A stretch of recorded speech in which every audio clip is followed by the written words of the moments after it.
maintien en l'état d'un bâtiment, la sécurité dans un bâtiment, l'accueil dans un bâtiment, la propreté dans un bâtiment, ce n'est pas du seul ressort des prestataires, c'est aussi lié à la façon dont le prestataire va interagir avec les occupants et dont les occupants eux-mêmes vont être chargés, prendre en charge ces enjeux-là.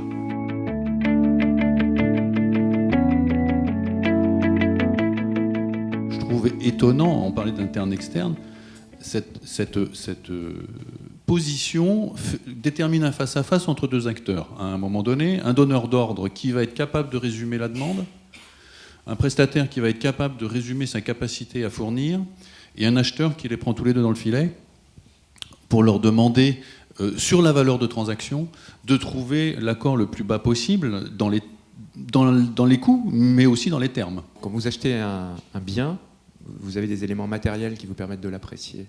Et quand vous achetez un service, tant que le service n'est pas réalisé, vous achetez une promesse.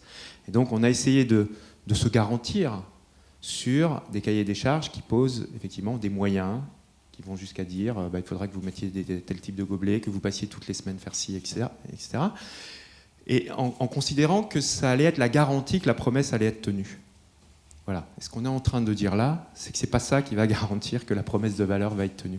Donc il faut qu'on invente une autre façon, d'une part d'exprimer la valeur que l'on souhaite, mais derrière de piloter la promesse. Je crois clairement que le donneur d'ordre, il a une responsabilité, évidemment, qui est de définir sa propre performance, les moyens par lesquels il va obtenir la performance.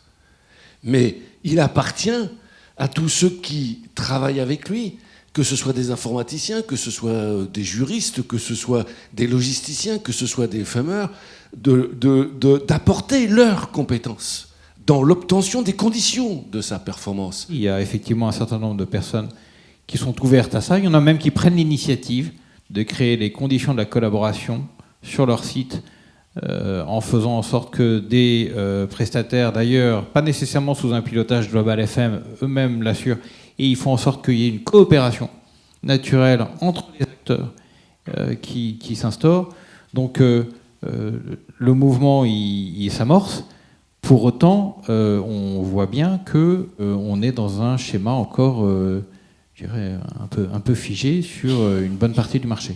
Ce qui fait valeur, c'est pas ma capacité à prescrire la propreté. Ce qui fait valeur, c'est la capacité de mes clients finaux dans mes immeubles à obtenir ce dont ils ont besoin, parce que c'est eux qui savent ce dont ils ont besoin le jour où ça fait sens pour eux. L'innovation servicielle, c'est comment on fait en sorte qu'un travail produise plus de performance pour le client et donc de valeur dans l'échange. Ce sont des expériences qui démarrent. Alors, ce sont des expériences ponctuelles.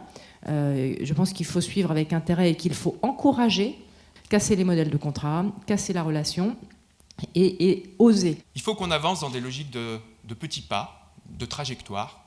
On ne va pas faire le Big Bang du jour au lendemain, on ne va pas tout révolutionner, mais il faut qu'on accepte de commencer à se déplacer.